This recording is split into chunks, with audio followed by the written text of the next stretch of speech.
All right, you guys, let us go ahead and get started, please.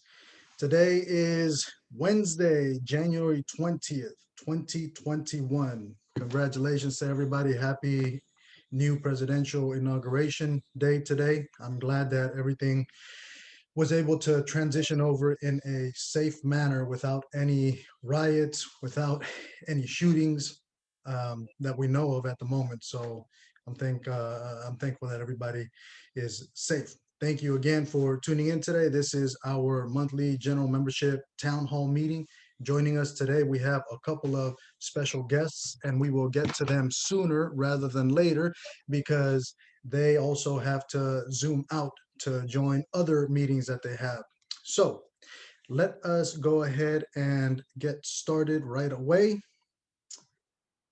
I will ask Pete Wilson to help me with the chat box down there and to admit people as they zoom in. So getting started, you guys, there's a couple of items on the agenda that I want to talk about, give you guys an update, talking about schedules, layoffs, autonomous vehicles, expert operator premium, a couple of other things here and there. So let me just go ahead and get started quickly right away. I would like to share my screen to show you guys something that I thought was pretty cool and short, sweet, and simple in terms of the politics, the political arena that is going on currently at this moment. So let me share my screen and I will ask Pete Wilson, can you do me a favor and tell me if you can see my screen? Pete Wilson? I can see your screen. Okay, perfect. Excellent. So let me just go ahead and get started with this. How the hell do I move this up? Okay, perfect. Real quickly, you guys, very, very quick, short, sweet, and simple. There's about 15 to 18 slides here, and I'm going to run through them as quickly as I can. I am not going to read off the entire thing because we are on a Zoom, and you guys are more than welcome to just, revert back to the meeting and just check it out at your leisure. This is federal advocacy update. Alameda Contra Costa Transit District. I thought this was a great way to showing you guys what is going on in terms of the political arena. 2020 election and the federal agenda in 2021. This is a summary of the presentation. I'm not going to read the entire thing, but you can see it right there on your screen. Scrolling down to the next page is just some short statistics, brief statistics about the presidential election. You have blue is obviously the Democrats, red are the Republicans. So that's the US map right there. Going on to the next slideshow here, we have the House of Representatives and the balance of power. So you can see how the shift has occurred, and you can sort of see the balance of power there in terms of the House of Representatives. Okay, short, sweet, and simple. Next, we have the House of Representatives leadership. Okay, this is a leadership. Blue is the Democrats, red is the Republicans. I'm not going to go through every single one of them. The majority of these people, most of us already know who they are. But like I said, you can always just uh, check out the video later on. I'm not going to read the entire thing, just a brief summary of what's going on and what's happening pertaining to the House Transportation Committee leaders. Here they are, the Democratic leadership and the Republican leadership. You have them right there. On the next slide, this is the Senate balance of power, okay? This is the Senate balance of power. 51 seats are needed for control of the House, and you see how very, very close it is, but close is still far, far away. So just an FYI. Okay, you guys? That's the balance of power for the Senate. This is the Senate leadership right here. On the left side, we have the Republican leadership, and on the right side, we have the Democratic leadership. Okay. Next slide. We only have a couple more slides left. This is the Senate Transportation Committee leaders. Okay. Remember, some are the House, some are the Senate, completely different. These are the GOP on the left side, the Democratic leaders on the right, for you guys to peruse over at your leisure. The Biden administration infrastructure campaign proposals in terms of how they are going to be using the $2 trillion over the next 4 years pertaining to infrastructure and transit. Here it is right there. Like I said, I'm sorry, I'm not going to read over it, but you guys can just, like I said, come back to this and read it at your leisure. Next up is the Secretary of Transportation. Very important right here as well in terms of how these monies are going to be used at a national level, state level, local level, etc. COVID-19 relief legislation pertaining to the CARES Act, the revised HEROES Act, the Senate HEROES Act, the final COVID bill for 2020. Here it is right there, all the information. Like I said, I'm not going to read it, you guys. That's just a real quick summary. This is the fiscal year DOT appropriations right there. Okay, see that on the screen. Next up is the Surface Transportation Authorization Senate bill. Okay, that's that. Next is the Surface Transportation Authorization Investment in America Act. It's a whole bunch of stuff that's happening behind the scenes, you guys. Like I said, I can't read all of this because we only have a short amount of time. I'm just giving you a real quick summary, very brief summary.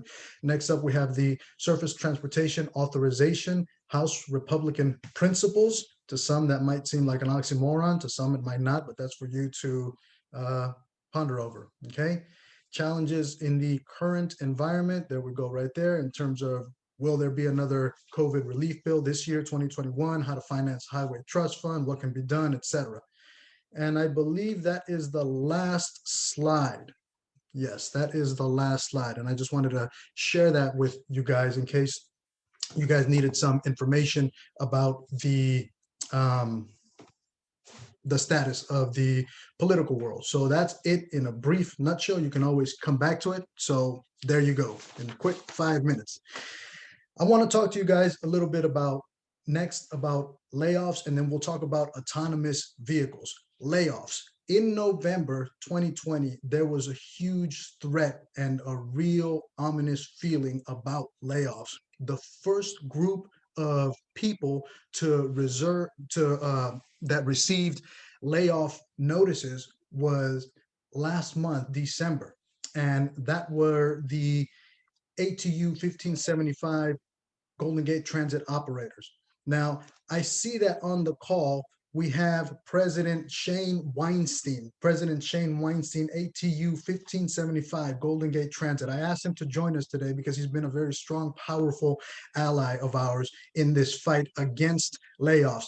I'd like for President Shane Weinstein to unmute himself. And Shane, can you please give us an update? Give us a number. How many of your members were laid off and why is that number present? Go ahead, President Shane Weinstein. Roger, thank you very much for giving me the opportunity, and everybody who's here. I was born and raised in San Francisco. My real father actually drove a bus, and I rode the bus every day in the train. So I appreciate what each and every one of you does here, whether you're turning a wrench or whether you're turning a wheel. I really do appreciate you. Roger, the feeling's mutual, first of all, because I want to let you know we had 120 people that were on the chopping block. It would have been a catastrophe in many different ways. I mean, people are going to lose jobs right before the holidays. Your pension's going to go to shit. We ended up not losing anybody, and I'll tell you the reason why we didn't end up losing anybody. Okay, it was a collective effort of not only the ATU or the TWU or the operators, or it was a collective effort on the Bay Area's part to get together, whether that be public advocates for transportation, the leaders of the unions, the rank and file that showed up at every board of supervisor meeting or whatever, wherever they needed to make it known. We had to delay, because from the very beginning, all we needed to do was see if Biden was going to get into office. And even better, if those two seats that happened down in Georgia, now everything kind of flipped a little bit. Okay. We're not even talking about in the same ballpark. And I'll tell you, we were the ones that were on the cliff. We were the ones that were falling off. Give us another 2 weeks and we probably would have been laid off. But you guys were looking, they were talking layoffs down at Muni. They were talking layoffs at everywhere else. And it was going to become a theme. And let me just tell you, he's talking about $14 billion that we're going to be getting here pretty quick. In the first CARES Act, it was roughly $25 billion. Okay, so the agencies are not going to get as much money in this, this round of money.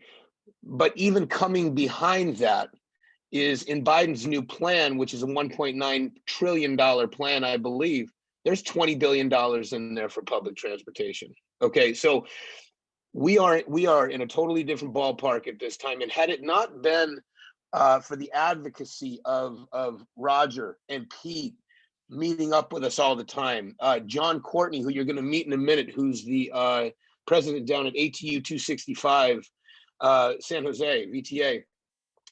And I hope that, John, you'll also talk about I think somebody at your agency just took a very, very serious position with the Biden campaign.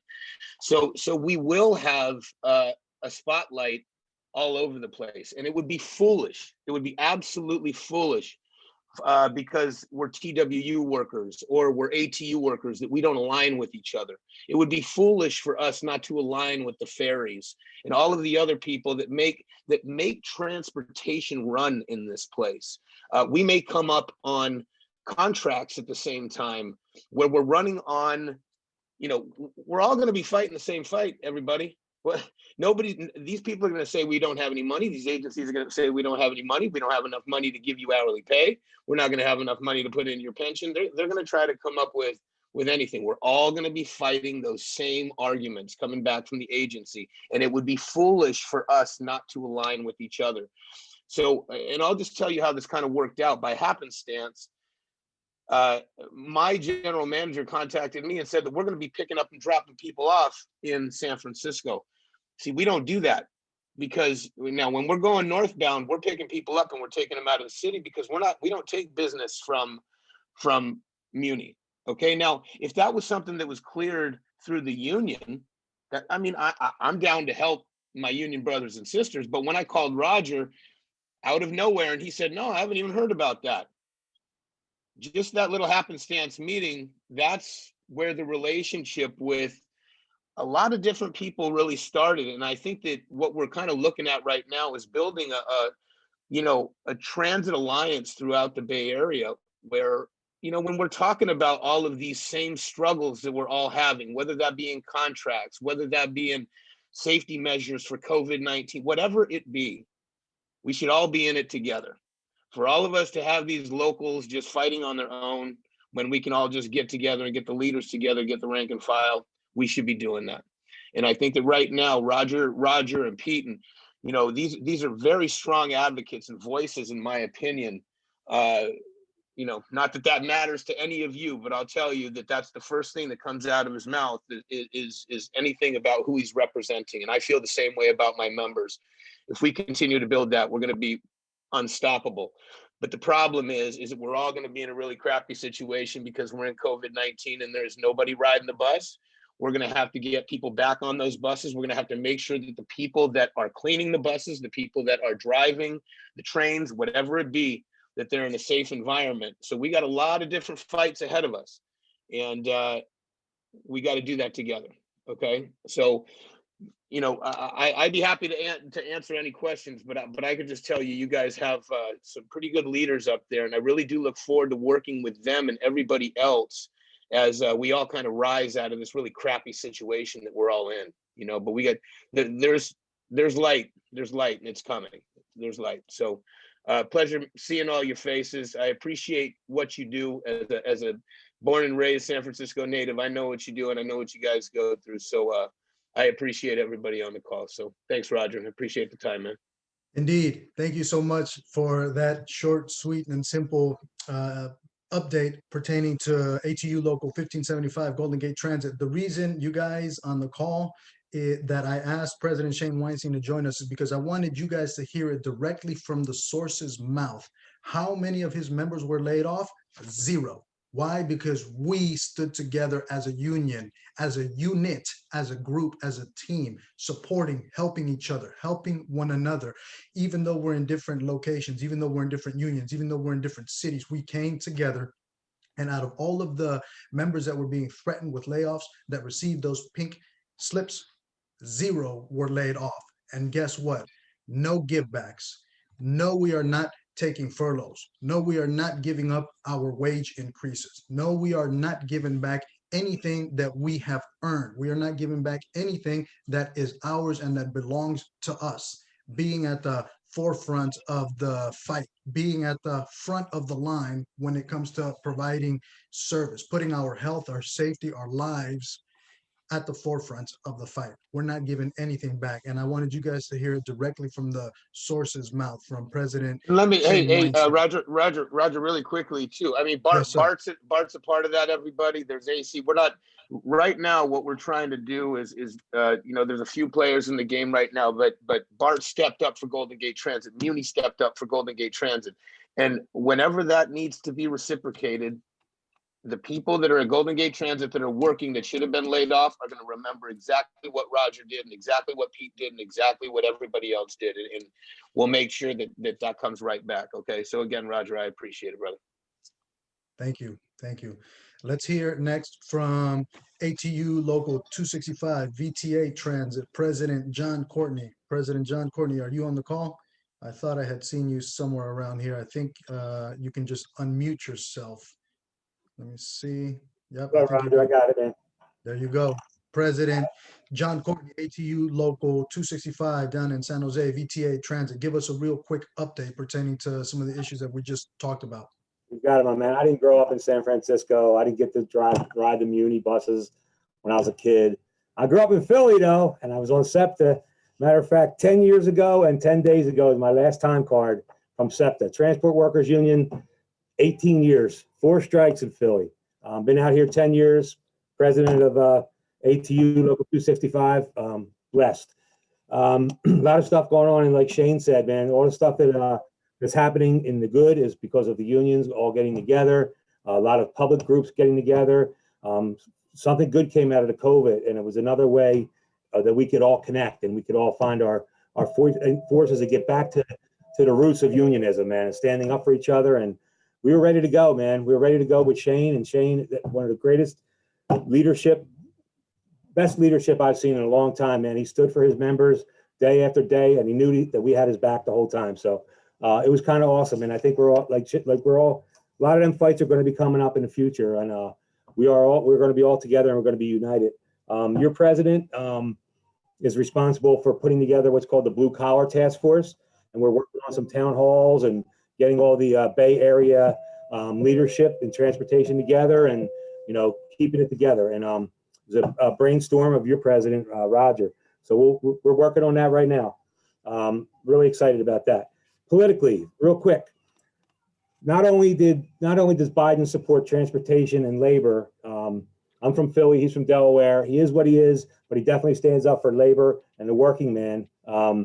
He appointed the Department of Labor card-carrying member of a union to head the Department of Labor. What's the asshole's name in the orange hair? Trump. He shrunk the Department of Labor down to about nothing. And the Department of Labor is who really, weighs whether our rights are good or bad when we take them, throughout arbitration. So I expect it to be a more labor-friendly Department of Labor. Mayor Pete's the head of the Department of Transportation. He's not really a great transportation guy. So we'll see how that goes. And as Shane alluded to, our general manager here at VTA, Nuria Fernandez, I'd like to take full credit, myself and Richard. We wrote a letter yesterday a couple days ago to the VTA, and I think we chased her out of town. But anyway, she's been appointed to the Biden cabinet. She's going to be deputy administrator of the FTA. The FTA controls a lot of the funding. So I was talking to John Costa, our international president, yesterday, and we're in really good shape as far as being lined up for people who support transportation and labor in Washington. At the end of the day, they're all snakes. They're politicians, but at least we have a fighting chance. At least we have an ear that'll listen to us. So I see good things ahead, especially for unions. And one of the things that we really have to worry about and be cognizant of is these folks are the heads of these agencies are going to get all this money, and they're going to want to spend it on their pet projects, which is what's really good about the last batch of funding. This money can only be spent on operations and to save jobs. It can't be spent on new vehicles. It can't be spent on new highways. It can't be spent on any of their pet projects. So that's a really good thing. It should keep us working for quite some time. As far as the next tranche of funding, well, we don't really know, but that's what we need to keep an eye on, because the mayor of San Jose is already talking about spending money on these driverless vehicles and things like that with this money. And I had to remind him, where the money came from, and trust and believe that the money came from folks who support the union and support the union man, the working man. And the ATU and the TWU, John Samuelson and John Costa, had a lot to do with why we got so much funding for transportation. So we absolutely have to keep our eyes on that money. We can't just say we got a lot of money. We got to watch it, because now's when the crooks come into the game, as everybody knows. Last thing I want to talk about is one of the things that we're working on down here in San Jose. We've had a major uptick in cases of COVID-19 positive cases. I have a 1,500 member union with about 1,000 retirees. So to date, we have over 150 positive cases of COVID, with the majority of those coming within the last 2 months. And we actually had a death. One of our operators had passed away. And we credit a lot of that to our agency opening up the front door for front door boarding. All right. So that's what the letter was about yesterday that we sent to the leadership of VTA. So we're embarking on a campaign along with AC Transit, with the help of Javanka Beckles, who was elected to the AC Transit Board of Directors. She's a very union friendly person. We were going to embark on a campaign to restore rear door boarding only, no more front door boarding. I asked the leaders of the company yesterday, why do we do front door boarding? Why? There's only one reason: because you're greedy. Okay, and front door boarding is causing people to die. So to me, you're an accessory to murder, because you knew that could kill somebody.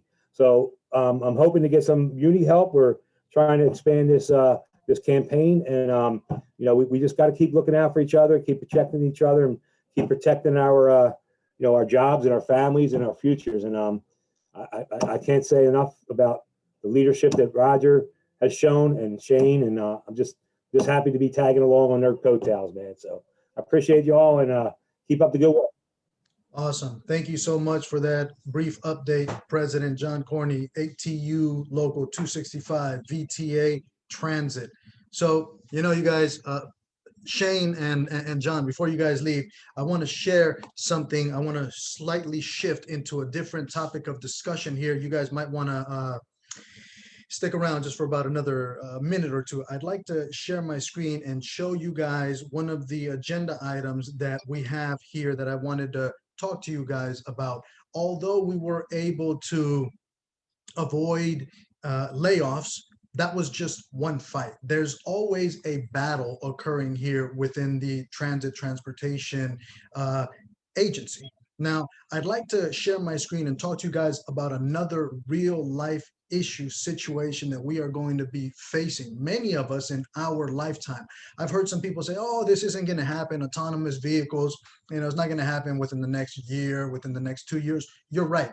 However, I would ask you and challenge you to not just think about you yourself on an individual level, but think about the bigger picture, the greater aspect. Your son or daughter might want to work here. Your friend, your neighbor, whatever the case may be, might want to work here in the near future. And so as to try to protect these jobs, I would like to share my screen here.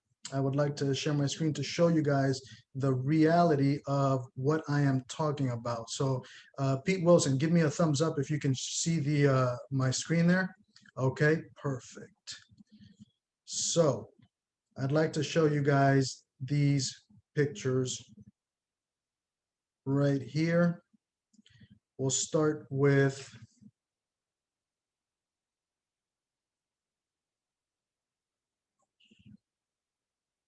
all right, we'll start with this one right here from just a couple of months ago.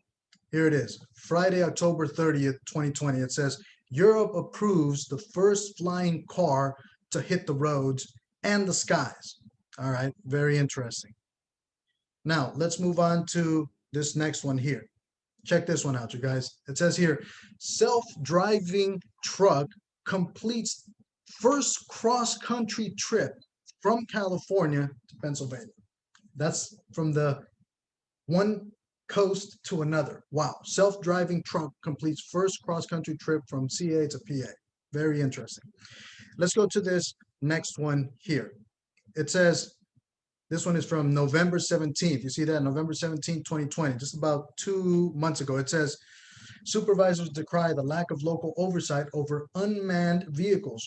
Cruise begins testing in San Francisco of driverless autonomous vehicles. Interesting. Okay, let's check out one more. It says here, this is from 24th of December, 2020. It says, Neuro set to be California's first driverless delivery service vehicle. Wow. Okay. And this one here, in California, little robot cars will deliver pizza, groceries, and medicine as a paid service in 2021 for the first time. This is from December 27th of last month. So you guys, I share this with you not to scare you, but to let you know that there are powers, the powers that be are working behind the scenes, behind the curtains, and sometimes even in front of the curtains, letting us know, giving us a glimpse into the future as to what it is that they are doing, what they are planning, what they are hoping for.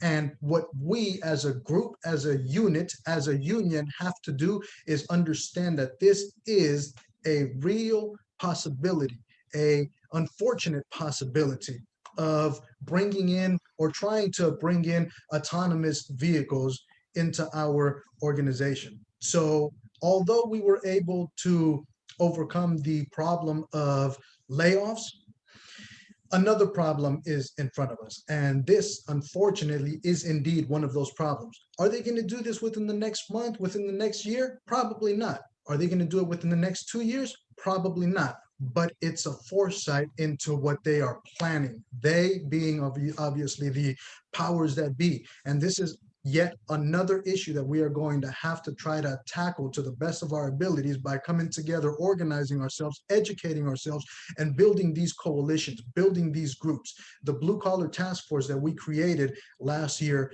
pertains to ATU and TWU and Teamsters and other local Bay Area unions coming together, organizing ourselves and standing up as one group, as one union, as one unit, fighting back under one voice. And that's what that entails. So the issue of autonomous vehicles coming in might not be an issue in the next couple of months, or maybe even in the next 2 years or so. However, it is a real issue that we have to start thinking about, because the agency, the politicians, and the powers that be are thinking about it, they're acting up on it behind the scenes, and they are obviously implementing these vehicles in some way, shape, or form. And in order to protect ourselves, our jobs, our employment, and our source of revenue coming in to feed our families and to be able to pay rent, we have to be able to come together, put our petty differences aside, and look towards the bigger picture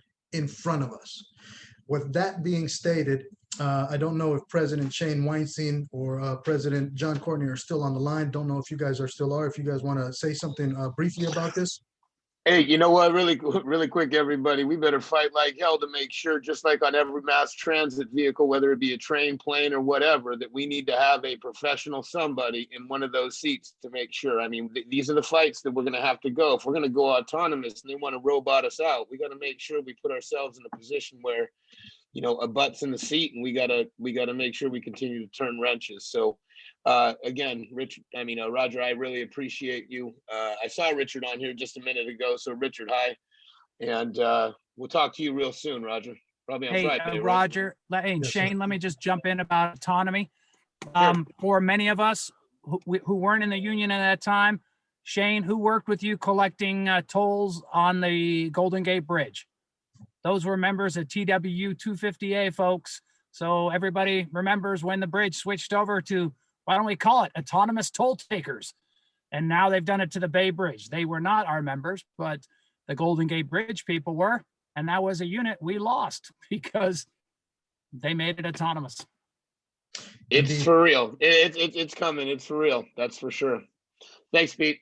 Appreciate you, Copy Roger. that. Thank you. Thank you, President Shane Weinstein. Any quick words from President John Courtney? Don't know if you're still on the line or not. If you are, just go ahead and unmute yourself. And if not, then we'll just move on, because I did want to bring on board from the Taxi Workers Alliance, Peter Miller, to let you guys know that we are also in the process of building alliances with other entities such as the Taxi Workers Alliance. So Peter Miller, go ahead. Wow, you guys are on it. I have to say, I'm really impressed. I was not expecting this. The kind of solidarity that you are building between your unions, don't take that for granted. That is really precious and it's important, and it's exactly what we all need with what's coming up. We would like to join you. I've been talking with Roger. I just started talking with Roger, I guess, last week about how I felt like within San Francisco, we had the opportunity to start uniting public transportation, transit workers, us, you, the school buses together to try and draw a line in San Francisco to say that we're not going to let the robots come here and we're going to do what we can to preserve jobs. But you're clearly already doing it across the Bay Area. So, I mean, we would like to work with you. The California DMV and the California Public Utilities Commission have already approved basically robot taxis to work the streets of San Francisco. And so it's coming, and we don't expect it to be happening for the next few years, but clearly it's what they're planning. And we need to do what we can to preserve jobs for as long as we possibly can.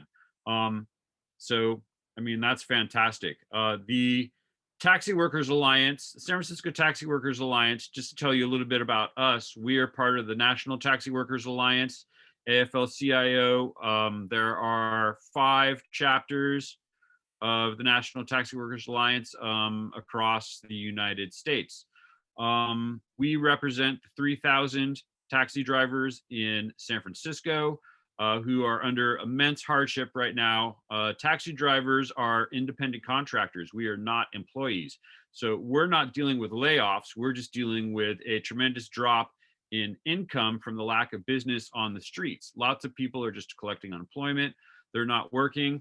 The people who have it worse right now are the purchased medallion holders, who are the drivers that bought medallions for $250,000 from the city of San Francisco over the last 10 years or so.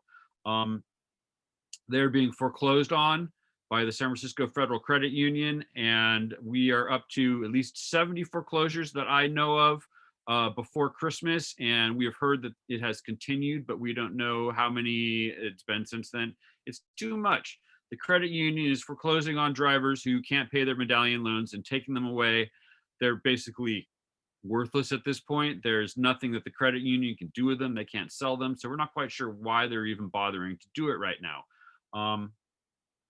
That's something we're fighting.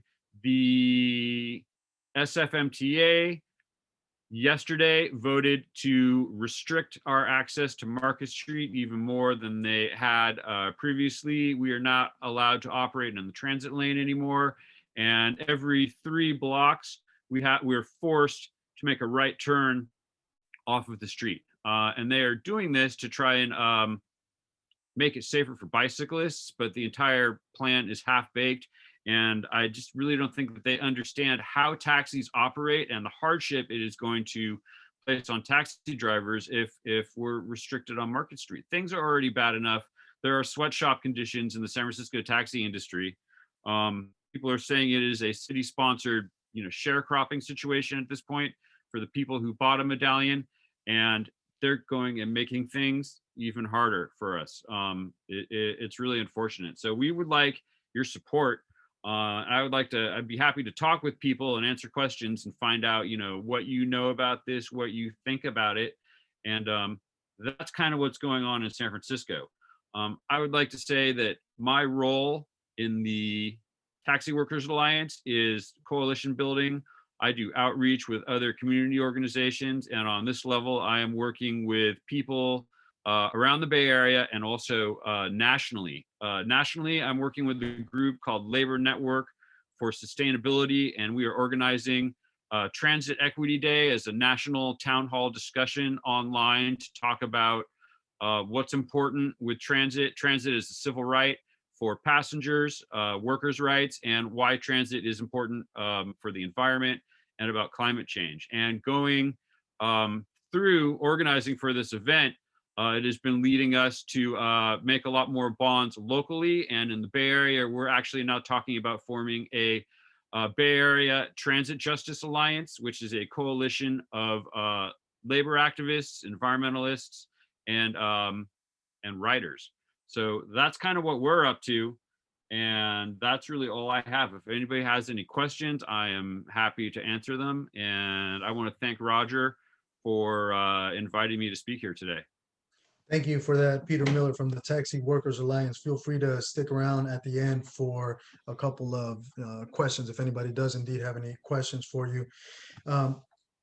You know, there's a couple of other issues that I want to also bring up here. I see that Melvin Clark also joined us. I was going to later on ask Melvin Clark to give us a little bit of information about one of the issues that I have here, or one of the agenda items pertaining to schedules, especially over there in the rail department. So Melvin Clark, stick around for that, please. A couple of other issues that I wanted to talk to you guys about before I get to these issues, because I know that we have some guests here today, like President Shane Weinstein, President John Courtney. I also know that we have managing attorney with Public Advocates, Richard Marcantonio. So I wanted to ask you, Richard Marcantonio, if you wanted to say something pertaining to any of the issues that we have been talking about and presenting here at this moment. Richard Marcantonio, are you there? I don't see Richard Marcantonio. Maybe I do see him, but I cannot find him here on the screen. So if you want to raise your hand, Richard Marcantonio, or you can unmute yourself, but I don't see him. It's quite all right. We'll come back to Richard in case he ends up showing up here. Okay, next up on the agenda, you guys, I wanted to talk to you guys about a couple of other issues. Number one, schedules. Number two, expert operator premium. And wanted to get to some of the TFIs as well. Before I get to that, I do want to mention this. The last week of September this year, we are going to have the TWU International Convention, which happens every 4 years.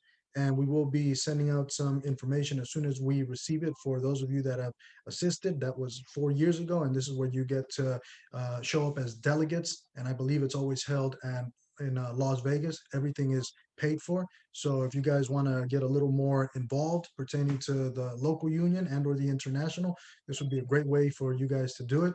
It's for all members that are in good standing with TWU Local 250A and with the international. So we'll be giving you guys some more information pertaining to that.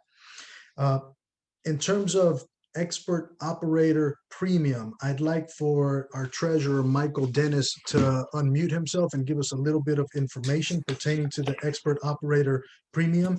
I'm just going to go ahead and read this short paragraph number 29 in our contract, in our MOU, paragraph number 29 pertaining to expert operator premium, because a lot of you guys have been asking us about this.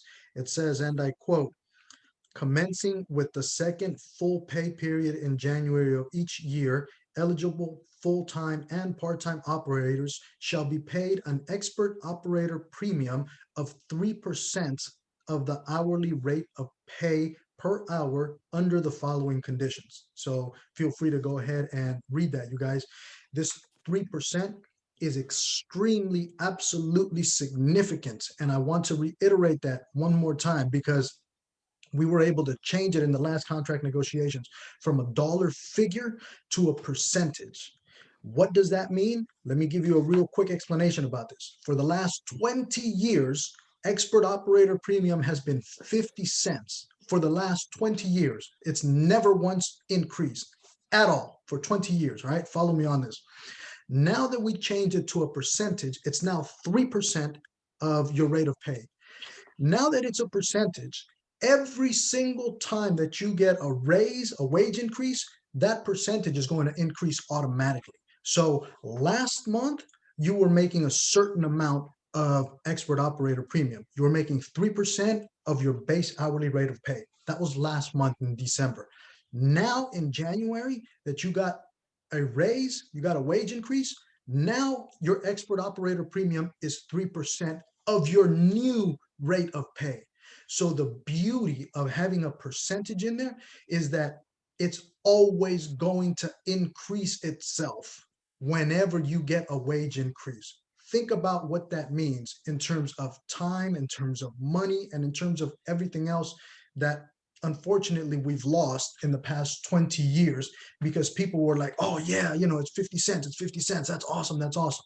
Now it's a percentage. This is just absolutely fantastic for those of us that didn't understand that. That's the short, sweet, simple explanation pertaining to why having a percentage in there is absolutely amazing. And keep in mind, all of the premiums are now a percentage. When I say all, I mean all of them. We have about 6 or 7, maybe 8 different premiums. I can't remember what they all are, but some of the most popular ones are our expert operator premium, rail premium, night differential premium. I can't remember all the other ones, but right now we're going to talk specifically about expert operator premium. So Treasurer Michael Dennis, go ahead and say something pertaining to expert operator premium.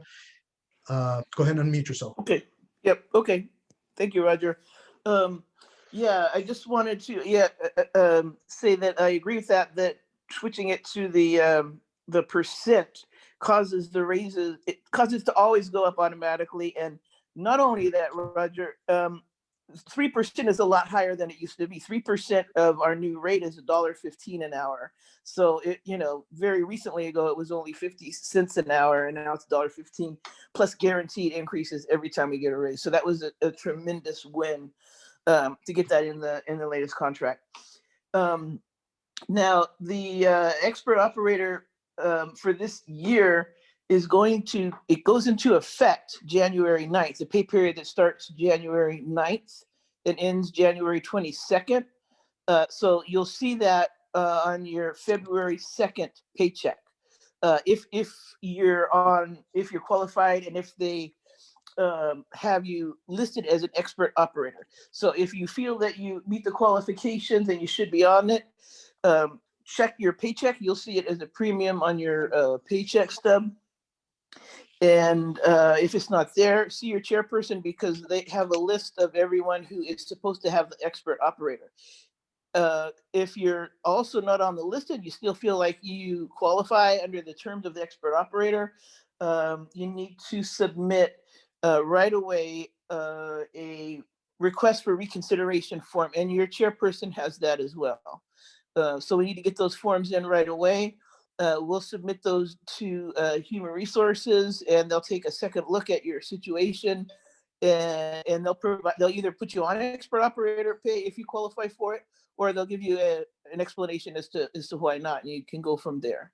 But definitely look for that on your February 2nd paycheck stub. Excellent. Perfect. Thank you for that, Treasurer Michael Dennis, for that information pertaining to expert operator premium. Remember, you guys, if you think that you need to be on that list of expert operator premium, go ahead and submit a form of reconsideration with your chairperson. They are there to assist you. So please check that out immediately, because there is a timeline on this. I think it's February 12th. That's the deadline in terms of when any more requests for reconsideration forms can be turned in. So please get that in ASAP. All right. Next, I wanted to talk to you guys about schedules.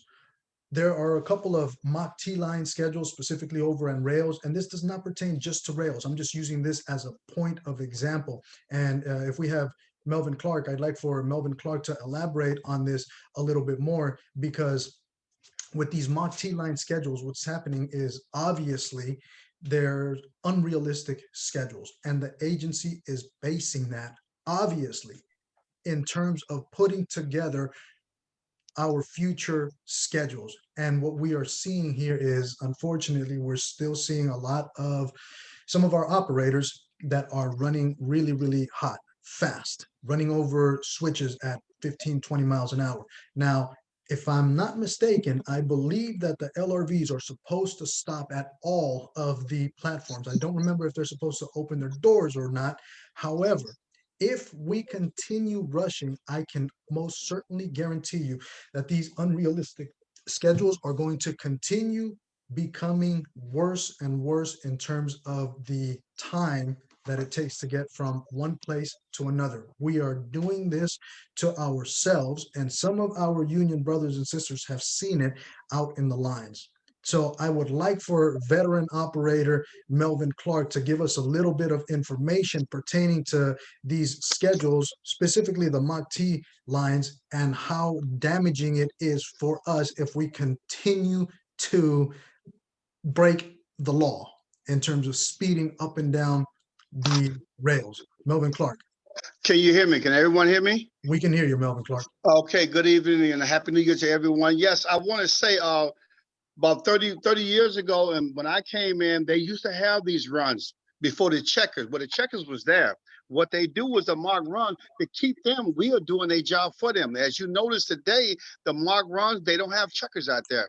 So what MTA is doing now is the mock runs, they're supposed to stop at each stop for 15 seconds. That gives you an indication of they saying that people boarding. So they said boarding and senior citizens, that's for 15 seconds.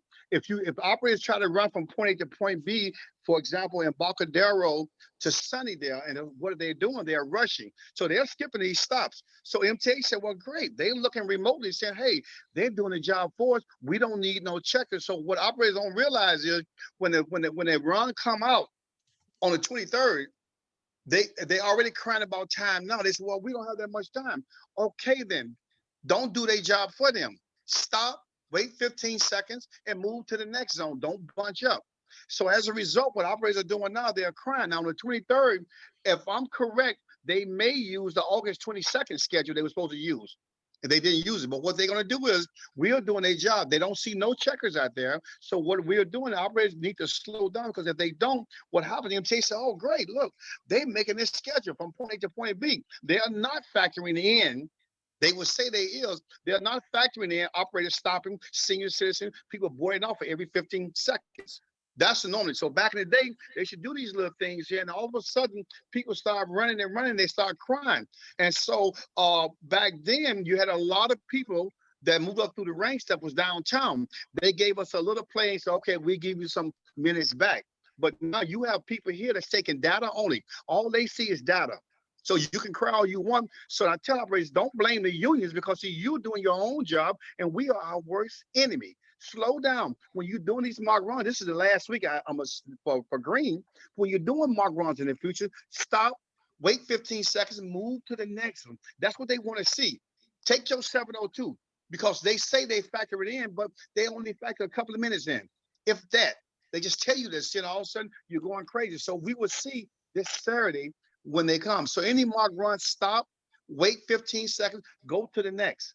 You got a 702, use the Orbit Star, push it, do your 702 and come back. If not, but I see operators that are getting all upset and they're running and bunching up. Now, TMC already made an announcement last week to operators, please stop at the platform. They already told them, stop at the platform, stop bunching up. So that's the reason with the mock runs, MTA, we are doing a scheduling for them. And that's what they're going to adjust it on if they don't, because you don't see any checkers. I don't know where they are. So let everybody know, please pass the word, and hope everybody that's listening, especially at the Green Division, I've told them and put it on WeChat to let them know, slow down. But this is the last week anyway. So they already got adjusted. They probably already got everything calculated already. So that's what I thought I'd share that with you. Thank you for that, Melvin Clark. So for anybody that says, oh, Roger's too new, he's a rookie, he's too young, he doesn't know what he's talking about, you're hearing it right here, right now, from a seasoned veteran operator, 30-year plus operator. You guys, they are keeping track of everything, and we are doing the job for them. We're doing their job for them. Correct. So we are either going to help ourselves or we are going to screw ourselves. The way we help ourselves is by doing exactly what Melvin Clark just stated in terms of running over the switches at no more than 5 miles an hour, stopping at every single island stop. I don't know, Melvin Clark, are you supposed to open the doors? Well, you don't have to, but you can count 1 to 15 seconds. You can simulate that people are getting on and off, seniors, and then move. So you don't have to open it, but what we should do, we used to open the doors anyway. We open the doors, and because they see everything remotely, they know what's happening. But you normally you just stop 3 miles over switches, five Copy miles that. around curves. If you do all this here, they have to adjust they have to adjust the runs, but they're not. Because what I've seen all week and last week and this week, they're not doing it, and operators they're gonna be crying come the 23rd. Copy that. Words of wisdom from a veteran operator. You guys, please be very careful with that. The reason I bring up these schedules is also not just because of that, but also because operators are getting into trouble. And when it comes to getting into trouble, that's when your chairperson is probably going to have to step in. That's when Vice President Pete Wilson also steps in if you have to go to your step 2 or to an arbitration, etc. And in order to try and limit the amount of hearings, arbitrations that we have to deal with, if you guys help us, that would be outstanding. All we're asking for is to follow the rules, follow the laws. No more than 5 miles an hour over those switches. Stop at all those stops, just like Melvin Clark just stated. I'd like to bring on board at this moment Pete Wilson to give us a little bit of information pertaining to these schedules and or any hearings, any discipline. Pete Wilson, go ahead. Thank you, Roger. And I want to thank Melvin for coming on and talking. I used to, try and make my schedule on the 24 so that I got time to get out to the end. So I felt like I could decompress and let go of the stress. What I've studying stress, I have found actually, though, that not stressing is better than letting go of the stress. So thank you, Melvin, for that. Excuse me. I do want to clarify, Roger, something that was said earlier that you asked me to clarify. There are less Democrats in the Senate than there are Republicans. There's 50 Republicans. I think there's 48 Democrats and 2 independents, which are siding with the Democrats, like Bernie Sanders, and I'm not sure who the other independent is, making it 50-50, and our vice president gets to split that. Okay. Anyway, so a few things. One, sometimes people call us and they say, hey, this happened and I'm getting in trouble. And we find out that they haven't even been called into the office with their manager yet, called in with their union representative. So as somebody said to me once, where's the paper? So until you get a piece of paper saying we have a meeting, it's okay, relax, then we'll talk about it, okay? Please bring your chairperson, bring your vice chair, or bring your secretary from your union into you in all hearings. You can go and talk to the manager by yourself. You see him in the hall, you can talk to him about the Giants or whatever, but please. I had a case where our member was saying that she had said something to the manager and the manager had said something else, and I asked the union chair about it, and he said she went in without me. Well, the best thing, or at least one thing, I shouldn't say the best, because maybe people have different opinions, but one thing a union rep does they're a witness. If the manager says something or offers something, whatever, you have a witness. And so I would always suggest, I don't care if you're the best of friends or somebody you don't think likes you, please, by law, your union rep is going to do the best that they can to help you out. All right. So Roger, what are people getting in trouble for? Cell phone usage. Constantly, folks, where does this go when I turn it off? It goes in my bag. It goes out of sight. Okay, and off. Does it go on airplane mode? We've said this over and over and over, but we get people who are getting suspended because they take it, they put it on, they turn it off and they put it in their pocket, or they put it on silent and they put it in their pocket, and it's on film. Your union rep is going to do the best they can to stand up for you. And as Roger said before, I believe after the Skelly, you go to step 2, I stand up for you. We've done a good job of saving a lot of people, me and your reps. This year, we've actually had some pretty good cases that we've won. But if I were to take my cell phone and put it in my pocket and drive my bus and it's on the film, I don't care who the union rep is, that's kind of hard to win, folks. So please be careful of those. Rolling stops, as Melvin Clark was talking about, going from one place to the next, okay? People get really upset that oh my gosh, I was only going 1.5 miles and they want to suspend me for a day or for 3 days. Now, some of you were here last meeting. You heard me say there's been a change, and this is good. Your reps have been fighting for this. I have been fighting for this. I've gotten yelled at by at least one manager or ex-manager who used to yell at me, oh, we don't need training. I was pushing for training. Some people drive for 20 years and then bam, they get caught for a rolling stop and they get suspended. And they're like, what? I always drive like this. So as it should be now, if you get caught rolling through a stop sign, they're going to counsel you. They're going to give you training. They'll probably give you a written warning. And then after that, you're going to start getting suspended. So stopping at all stop signs completely. Some people say 3 seconds. That's fine. But if you make a complete stop, you're not going to get suspended.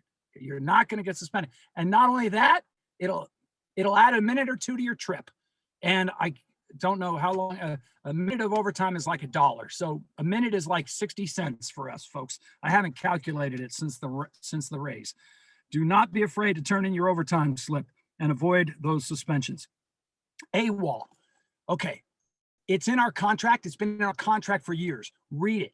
Okay. If you don't show up to work, it's an AWOL. You get suspended for 2 days. That is a hard thing to fight. Why? It's in the contract. If you get 2 AWOLs in an 8-month period, the second one, 10 days. The third one, you're out of here. You're fired. They're serious about this. Now, what I find is the biggest problem with AWOLs is people will call the dispatcher. Oh, I'm late. I'm sorry. I got a flat or whatever. And the dispatcher will say something like, oh, we sent your run out with somebody else. Don't worry about it. Don't come in. They get an AWOL. Here's the thing, folks. You come in. I don't care if you come in an hour late, 2 hours late. You say, oh, I'm sorry. I had this problem. And then they say, well, you're late. Go home. No, you need to make sure, take a picture of them or take a picture of yourself there, because that is not AWOL. That's called a working miss out. They are supposed to give you other work. I had somebody who's got an AWOL a while back, and he's overslept. This guy only lives like 5-10 blocks from his job. He calls, I'm sorry. They said, well, don't come in. No, you walk over, you ride your bike over, you drive over, I'm here. Let them send you home. You don't get an AWOL. Okay? Show up to work. Don't get an AWOL. Please, please, please, please, please. Okay? That's about it. And I do want to say, Roger, you mentioned before about the premium, how it's 3% now. It used to be a flat rate. Folks, I mean, we used to get a lot of guff from people. Oh, Roger, Pete, they don't know anything. I remember, Roger, the day that you and I were sitting out in front of Woods back in, I think it was 2017. You're like, you pulled out your copy of the MOU. What else can we do? I mean, we looked at that and we were like, why is the what is it called? The line trainer thing at $5 for year after year after year. So just 2 guys who didn't have that much experience said, well, what if it was a percentage?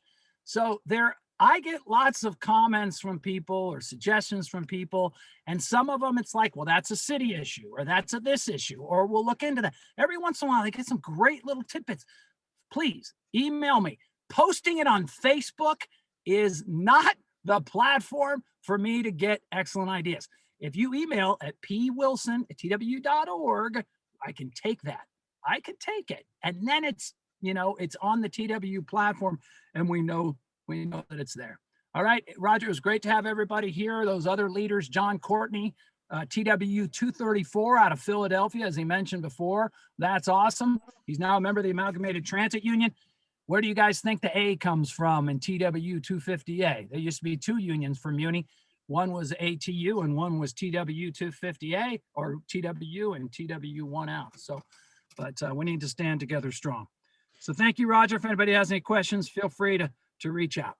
Appreciate Thank it. you for that, Executive Vice President Pete Wilson. So you guys, the next contract negotiations is coming up. Our contract expires next year, and some people might say, oh, that's next year. That's literally right around the corner, you guys.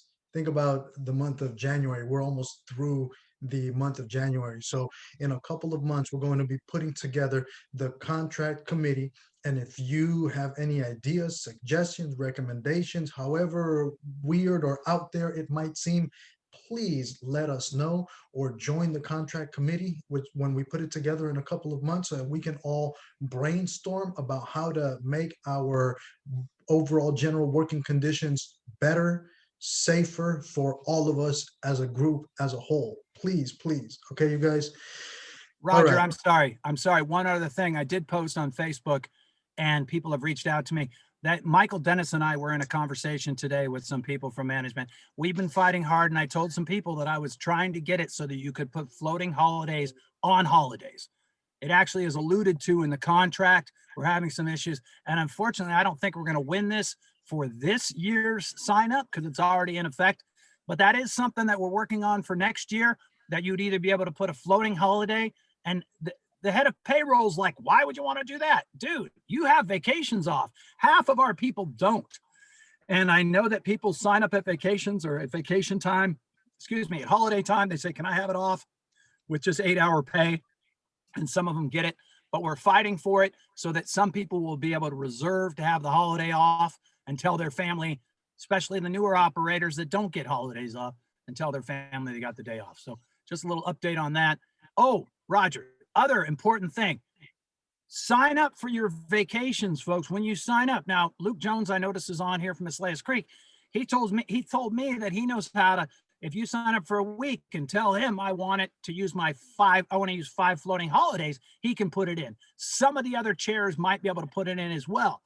But if you can't get that figured out, you can put in a week vacation on your request and come back later and tell your chair, ask your chair for help, or go straight to your dispatcher.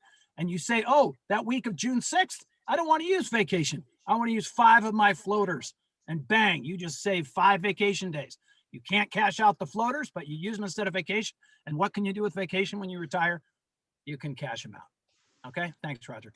Indeed. Thank you for that, Executive Vice President Pete Wilson. That was a lot of very useful, helpful information, hence the reason why we are recording this. And if you want to hear it again, all you got to do is just, click on the link as soon as we upload it, you guys. So remember, whole bunch of new updates that we've given. We have the TW International Convention occurring the last week of September. We have the general sign up happening sometime later on this year. I don't know, maybe October, November, December, sometime around there. We have the contract committee that we're going to be putting together. Next month, Michael Dennis is going to be helping to organize and establish the paycheck committee, which is going to be comprised of operators at different divisions, so that Michael Dennis can teach them how to understand and how to decipher their paychecks, their pay stubs, etc., so that they can then teach everybody else. So we have a lot of things happening this year in 2021. Yesterday, I took the PACT training, PACT, that stands for Practical Communications Tools for Safety and Service. Big shout out to operator Arnold Gray. He was there as the co-facilitator with the PACT facilitator, and Arnold did a great job. I know that there's a couple of other operators as well that are facilitating those programs, like Tanya Lane. And it's important to highlight our operators because they are out there trying to assist us in terms of becoming better operators, safer operators, helping us to understand how to de-escalate situations, etc. So big shout out to Arnold Gray and Tanya Lane and everybody else who's assisting and helping with the PAC training. I think all of us operators are going to have to take that course at some point in time in the future. Next up, real quickly, in terms of the PCC committee that we created, we have been talking to the supervisors, the San Francisco Board of Supervisors, on a one-to-one basis. The next supervisor that we have lined up is Supervisor Rafael Mandelman, and he is now, I believe, the chair for the County Transportation Authority, the CTA. And we are, hopeful that we will be able to get all of the San Francisco Board of Supervisors on board in terms of bringing back out the PCCs, the historic F-train vehicles, the streetcars. So thank you, PCC committee, for helping put that together. Mike D'Elia and everybody else that's on the PCC committee as well. Sorry, I can't name all of you guys because I don't have a list of everybody. We have David Gunter on there, Alina Galloway, Mike D'Elia, Rick Lobsher, God, who else? Forrest Hereford, a couple of other folks. So thank you so much, you guys, for helping out. Roderick Mills. Going on and on, you guys. I know it's time consuming, so let me open it up to any of our executive board members. Are there any of our chairpersons on the call today that would like to chime in? Any of our executive board members, any chairpersons from any of the divisions would like Luke is to here, say like I something? said. Let's see who else. Nobody from our executive board. I don't see anybody. I don't see any hands. Are there any vice chairpersons or any secretaries of our union that would like to say something, give some information pertaining to their barn or anything happening? If not, then I do see Edwin Rosales.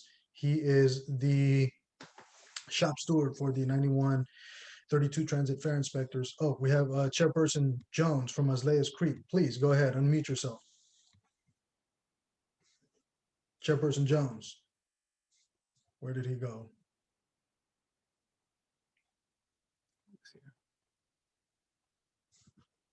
Chairperson Jones, where did he go? Can you raise your hand? Chairperson Luke Jones from Azaleas Creek.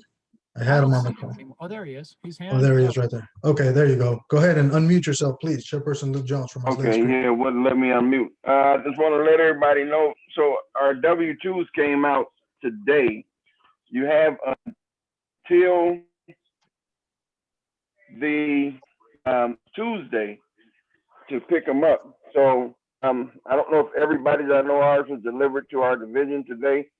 So everybody, if you want to pick your W-2 up at your division, go see our executive secretary, our junior manager or whatever has it, Connie over there. But find it at your division so you can keep from it. It will go back, they said, on Tuesday. I mean, that means, I guess, to close the business on Tuesday.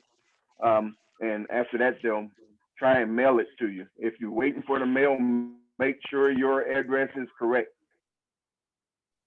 because it's not the same beast that it usually is. And if you don't pick it up or get it mailed to you, it's going to be extremely difficult for you to get your W-2, the paper one. So everybody make sure that you get it from from your division. Check your division and get them if you're interested in filing your taxes. Indeed. That's Thank you for that, pretty much Chairperson it. Luke Jones. All right, let's hear from Edwin Rosales. And for those of you guys that just zoomed in, you know, you're probably going to want to click on the link once we upload the video, because we did talk about expert operator premium pay. We talked about autonomous vehicles. We talked about schedules, layoffs, some real good, helpful, important information that we talked about early on as soon as we started. So please go ahead and check that out once we upload the video. Transit Fair Inspector, Shop Steward, Edwin Rosales, go ahead. Can you guys hear me? We can hear you, Edwin. Okay. Hello, everyone. Welcome to 2021. Everything seems to be kind of going in the right direction, at least at the moment. Just wanted a little update. I know a lot of the operators have probably noticed it on the front of their buses and on the sides of their buses, but now the destination signs now say, for the majority of them at least, now say fare required, as well as the masks required. And some of them even mentioned that the cash fare is $3. And that goes from, that came from the ideas of the TFIs. It came from suggestions, and we were able to push that along with the help of Roger and with Pete. And it was able to come from just an idea to help assist the patrons for them to know to pay their fare now, to something that now is on board. And it was something that we didn't think was going to happen, at least so soon. And I wanted to personally thank you, Roger and Pete, for helping us out with that. It was really helpful. Thank you, Edwin, for that. Appreciate that. Keep up the good work over there, and please keep us informed about what's happening with the transit fare inspectors. Absolutely. We'll keep you guys in the loop. Are there any other executive board members that are on the call that would like to say something pertaining to any of the issues that we just talked about? Or is there any peer assistance coordinators? Do we have Elliot Holmes or Operator Anthony Brown, Miss Stephanie? Anybody from peer assistance on the call? No, hopefully they join us later on. Okay, let's just go ahead and open it up in general to questions, comments, concerns from any of our folks on the call. Any other questions, comments, concerns We have Brendan Bartholomew. Go ahead, Brendan Bartholomew. Thank you, Roger. Got a few things that came up during the meeting that I want to touch on. I'll start with Peter from the Taxi Commission, because it's awesome that he's hung in there and stayed with us for the entire Zoom meeting. And there's at this point, well, there were 87 people on the meeting. Now there's 74. So not reaching a lot of people with this message, but I do want to remind people that legitimate taxis, i.e. vehicles that are not Uber and not Lyft, they are allowed to use our bus zones to pick up disabled people and drop off disabled people. So I just want to remind people, don't honk your horn at a taxi that's in the bus zone, picking somebody up or dropping them off, because we don't know who's disabled and they are legally entitled to do that.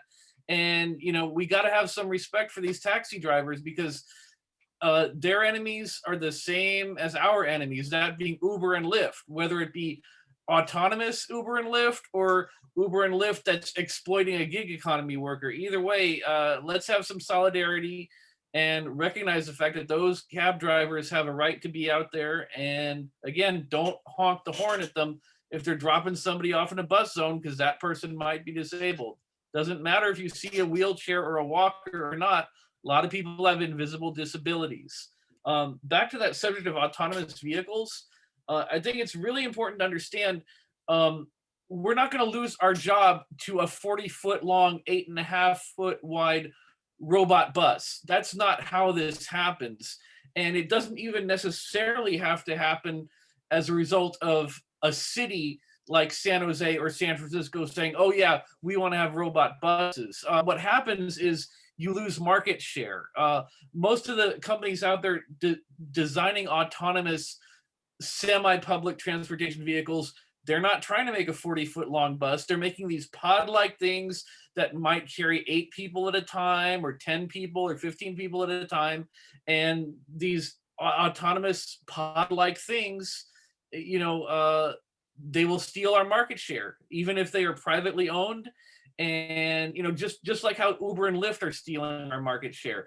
People that can afford Uber and Lyft are abandoning public transportation in droves. And that's how it will go with AVs. And the last thing I want to say is about this issue of running hot. Again, there were at maximum 70 people, 87 people on this call. And our union leadership keeps on saying, hey, don't run hot. You're making it harder for all of us. And the schedulers see you running hot, and they're going to take more and more time away from you. But it's just 87 people on this call. And that means the vast majority of our workforce, they're not coming to these meetings and they're not hearing that message. And they're out there running hot. You know, like it's a regular thing for me to be driving the bus and somebody coming from the opposite direction will honk their horn and get my attention. And they'll do this, you know, make a motion toward their watch, because they want to know from me, is there an inspector at the terminal that I just left? And it's just like, I don't know what the solution is, but we have to do a better job of communicating to people the fact that running hot shoots us all in the foot, and they keep doing it. So thank you for your time. Thank you for that. And I will ask Peter Miller, I will defer to Peter on that one since his name was thrown out there. So Peter, go ahead. I'd just like to thank you, Brendan, for bringing that up. We're supposed to pull up to the very front or the very back of the bus zone when loading or unloading a passenger, so we don't block you. And sometimes we don't do as good a job of that as possible, but that's what's going on there. And, you know, I would have to actually double check the taxi regulations. I'm not sure it's actually in that situation only if we have a disabled passenger, because it's a safety issue as well, too. We're supposed to look for the safest spot to go and pick up or drop somebody off. And if that's an open bus stop and we can pull up into the front or someplace where we're out of the way, that's what we do. The other thing that I would like to point out is that you're right. Uber and Lyft aren't just competing with us. They openly stated in their IPO paperwork that they are competing with public transit, you know, so that's all of us. Yeah. Thank you for that. Other questions, comments, concerns inquiries from any other of our members? I see that we have several new folks on here as well, but even still, you guys, 70, 80, 90, 100 is still not that much. I don't even think that's even, I think that's barely 1%, maybe 2%. No, I don't even think it's 2% of our fleet. So although it might seem like a lot, like, oh wow, we got 70 folks here, we got 80 or 90, it's still not enough. We have to double these numbers. We have to increase our size, because that's the only way that we're going to be able to overcome and win any of these problems that we are facing. And remember, our contract expires next year, and we are going to be putting together our contract committee in a couple of months. And if you would like to be on the committee, please join the committee. It's a brainstorming committee. Our executive board members are the ones that negotiate the contract. Many of them are very experienced in this. They've negotiated at least one. Some of them have done 2 contracts. Some of them have done more contract negotiations. So please help us out. All of the things that we were able to acquire in this current contract was not because of one person or because one idea. It was a plethora of ideas coming in from multiple angles, and we simply brought this forward to the table. So if you have any ideas, suggestions, recommendations, etc., please join the committee so that we could move forward in terms of improving our overall general working conditions. Any other questions, comments, concerns? Roger, Inquiries? you wanted to touch on COVID and vaccination, and Fernando from Presidio asked about that as well. So go ahead then, Pete. So we're not we, Roger and I are not. Well, Roger is not. Then we are, transit operators are in group 1B. And so you probably heard they've already started vaccinating like people who work in home care and things like that. I mean, you can look this information up online.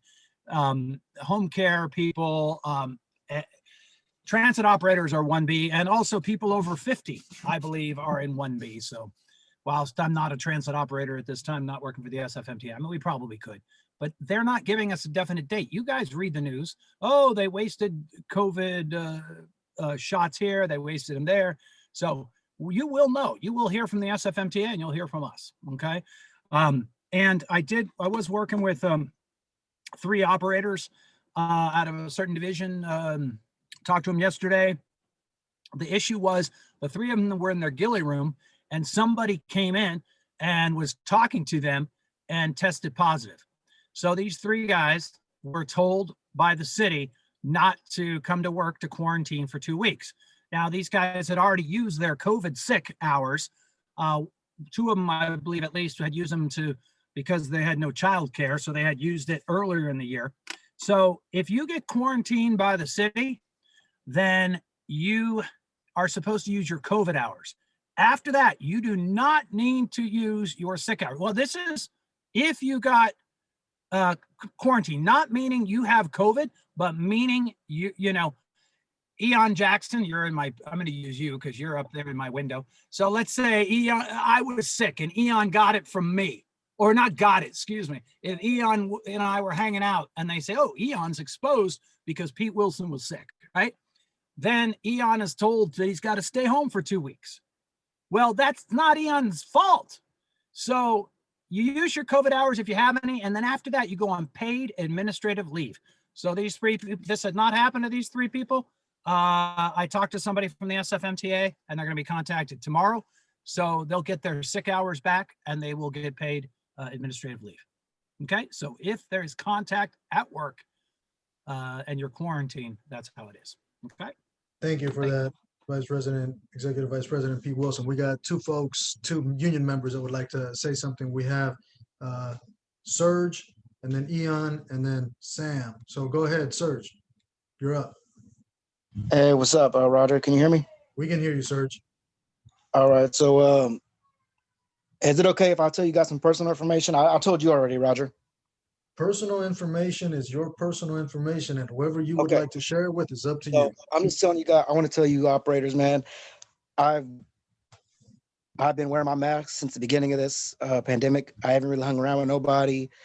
And I took a test and I was positive for COVID. luckily I brought that stuff home to my family. Luckily, no one's in the hospital right now. So I mean, you guys, please be safe out there. I still don't know how I got it. It had to been from work, but I mean, you guys, please wear your masks and sanitize and do whatever you have to do, man. I still don't know how I got it, but yeah, like I said, I brought it home to my daughter, wifey, and it's yeah. I hope you guys could please try and be safe. Thank you for that, Brother Serge. Thanks for the news, for the update. Thanks for sharing that. And I'm sorry that that has happened to you. I don't know what to do, but whatever you ask, we will do the best that we can. We will do the best that we can to try and assist you for that, with that, sir. Yeah, I mean, I'm just more telling you guys to, you know, I always wear my mask, you know, when I work, and I have hand sanitizer. So I'm just kind of trying to, if you're safe, try and be a little safer. So I mean, that's all I'm trying to tell you guys, man. Thank you, Serge. Eon Jackson, go ahead, sir. Can you guys hear me? We can hear you, Eon. All right. I wanted to talk about, share some comments about expert operator pay. I actually spoke to the lady at SFMTA yesterday, actually, because I was calling to see if I qualified for it. And I did. I just came back from a leave. I was out for 7 months from May to January of this year. And she told me that I met all the criteria except 1,600 hours. So, and apparently the city goes by a fiscal year, which is from, if I'm not mistaken, July 1st to June 30th. So you have to have 1,600 hours from July 1st to January 30th. So that would be of 2020, July to June of 2021, which I fell short. Basically, within 6 months, you can only earn 1,040 hours. So basically, make a long story short, she's saying I won't be eligible until 2023. So you are talking about paragraph 30, letter D, that stipulates one of the criteria, which states, and I quote, driven at least 1,600 hours in revenue service in the previous fiscal year. Correct. Yeah. So you just gave me an interesting idea. And for those of you that are quick to catch on, that will be one of the proposals for the next contract negotiation. So if you can figure that out, then go for it. And if you cannot, then give me a call and I'll let you in on that. Okay, you guys? Thanks for that, Eon. Welcome. Thank you. Thanks, guys. Get better, Serge. Let's hear from Sam Morgan. I see Sam Morgan has his hand raised. Go ahead, Sam. We can hear you. Oh, you have to unmute yourself, Sam.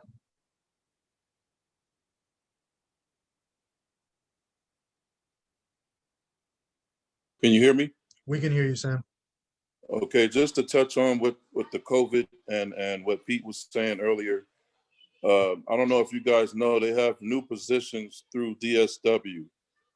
And I got pulled and 3 other F-line operators got pulled to COVID Command Center at Moscone Center. And we actually deliver the vaccines. We pick them up from General. We deliver them to Moscone Center and to other small clinics. There's a clinic set up at Moscone North that's only for healthcare workers right now. So all the EMTs are getting vaccinated now. And I can tell you from, firsthand that there is a shortage for sure. And we had to pull a lot last week on Friday because it was bad. So just to let you know, we do have that position. There's 4 of us from F-line.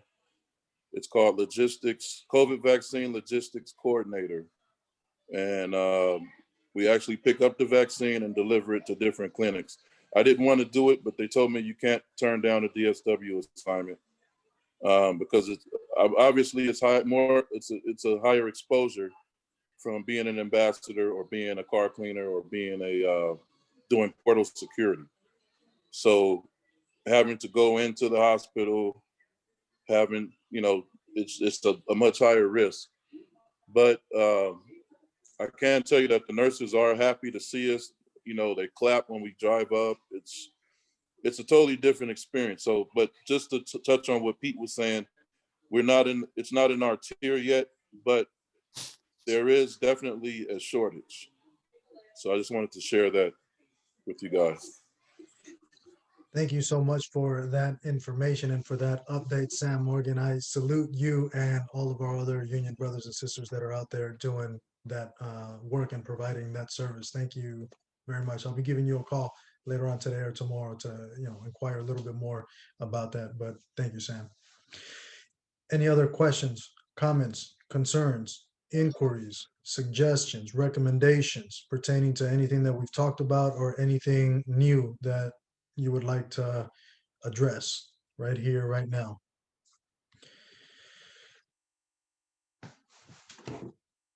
None? Nobody? If there is nothing else left to say, I have nothing else on the agenda. Let me see. There is nothing else on the agenda. Okay, I see one person raised their hand. Brendan Bartholomew, go ahead. Yeah, I just want to say there's one lady here raising her hand. I guess she doesn't know how to use the raise your hand feature on the Zoom. And it just shows her name is iPhone, so I don't know how to say who she is. But somebody's trying to raise their hand.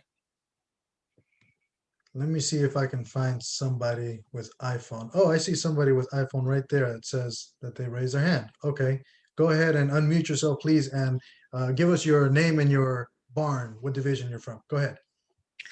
Hi, my name is Ebony Eisler and my barn is Kirkland. I am new to Zoom, so please forgive me. My son just told me what I was doing wrong. But what I wanted to ask, I noticed this today when I was driving. I heard TMC tell us to keep up with our leader. And I believe that's what they said. You can barely hear on the radio sometimes.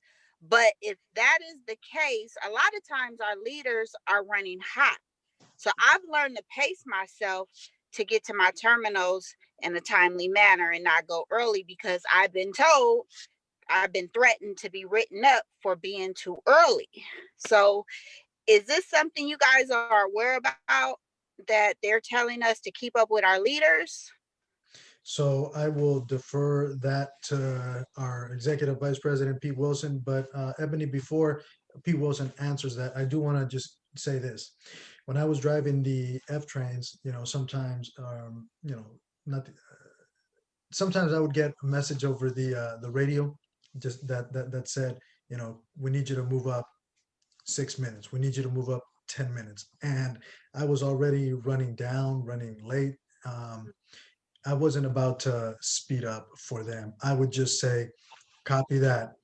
And I would do whatever I had to do when I got to the terminal, in terms of using the restroom, in terms of getting out, stretching my legs, in terms of eating an apple. But the one thing I was not going to do is drive 10 minutes faster.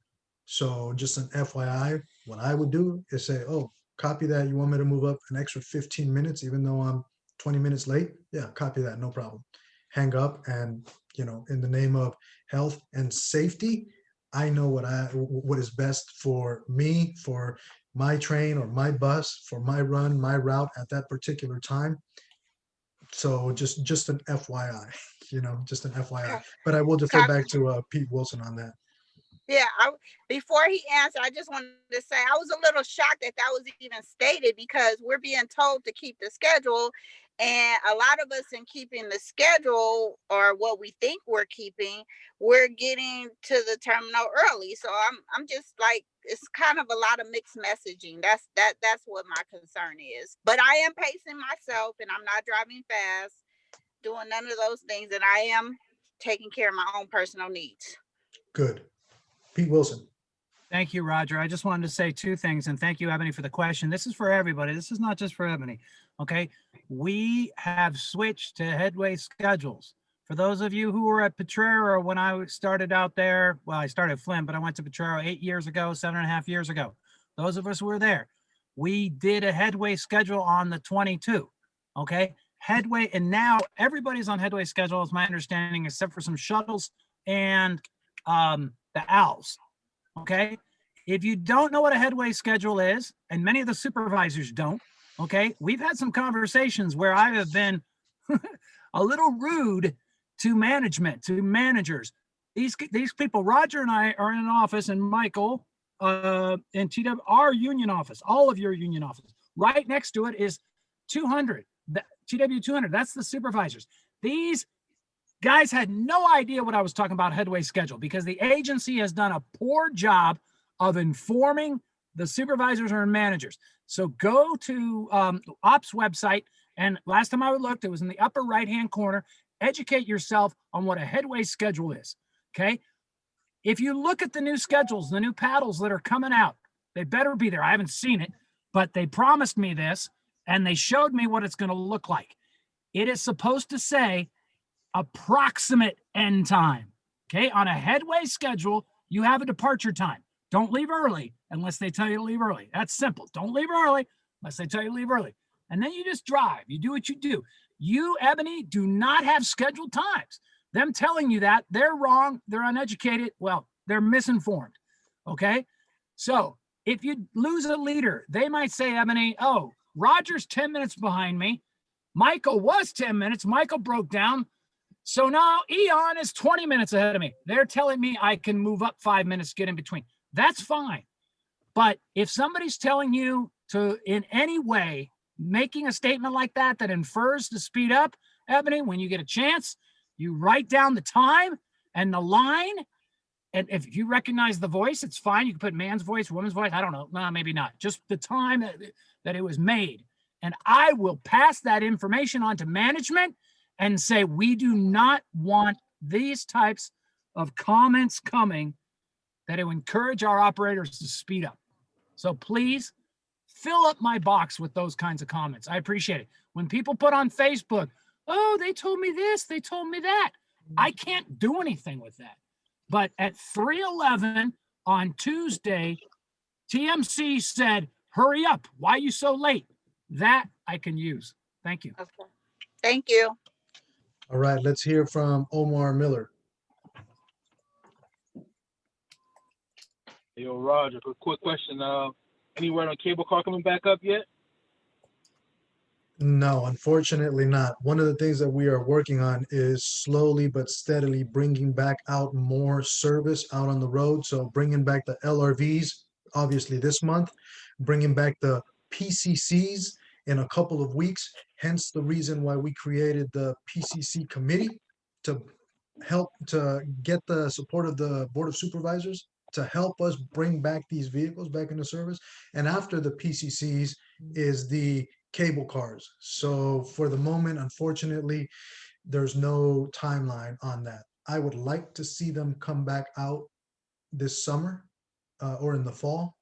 How likely is that? We are definitely working on bringing those vehicles back into service, because one of the arguments that we are making is that it's much more dangerous if you keep them stored in the house for a year or 2 or 3, they don't get any service, and then the parts wear out, they wear down, they get rusted, etc. So unfortunately, Omar, there's no timeline on them at the moment.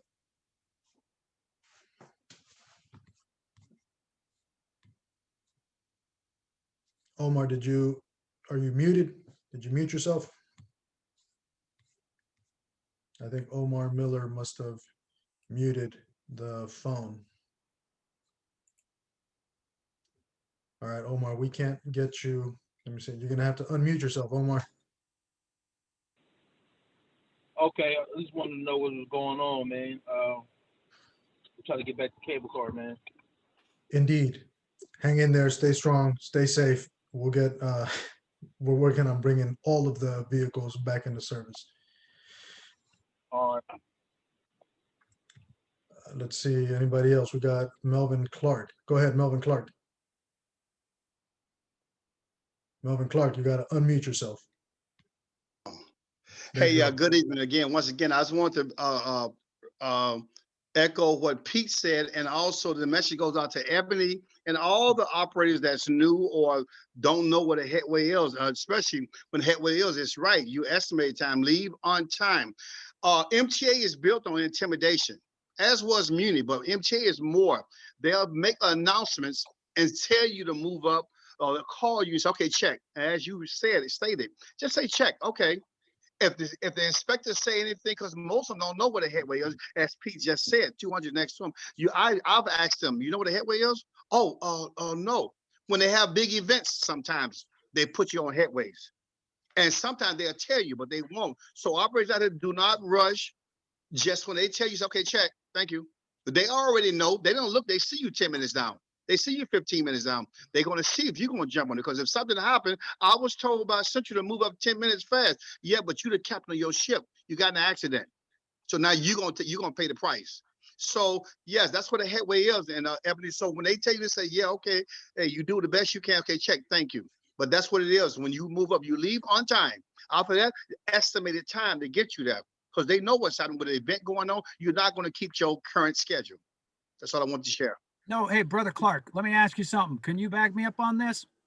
When TMC calls you to move you up, should you be driving when you're on that phone call? Or No, you're supposed to pull over. You're supposed to pull over and stop. That's the rule. You don't supposed to drive and talk anywhere on the phone. That's just like using your cell phone. You're supposed to stop. When they stop, say yes. And most of them would actually say, oh, excuse me, operator. Where are you at? Are you moving? No, I'm stopped.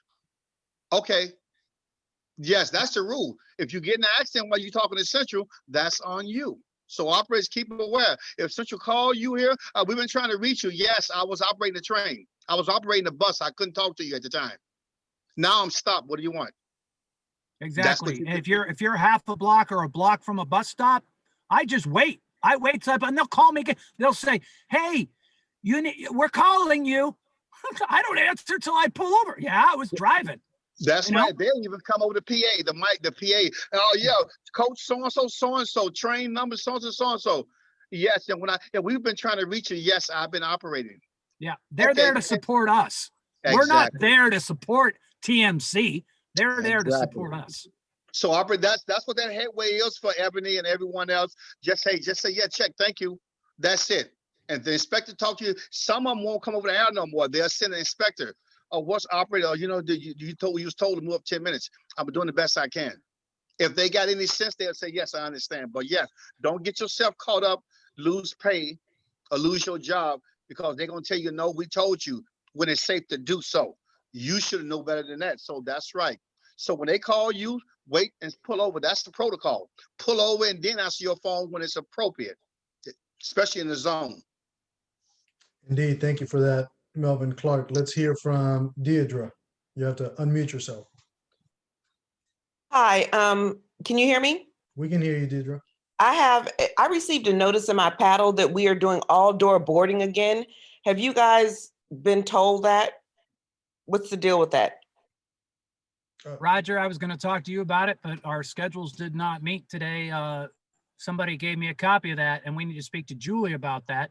That would be something that they should have talked to us about. Roger, they put out a bulletin that just says all door boarding again. And we will talk to them and say the same thing. I believe we'll say the same thing we've been saying, which is people with disabilities, people who need the front door, that's one thing. But as, who was it, John Courtney, who said earlier, that they've got a lot more people with COVID down there and they've got less operators. So let's, we can bring that up Friday, Roger, or we can bring that up tomorrow with somebody. Indeed. Thank you for that. And I know that, one of our chairpersons, Chairperson Jones, has been very adamant in terms of requiring the agency to, run the bulletins by us before they print them out. So this would have been nice to discuss prior to it being sent out. Thank you. You're welcome, Deirdre.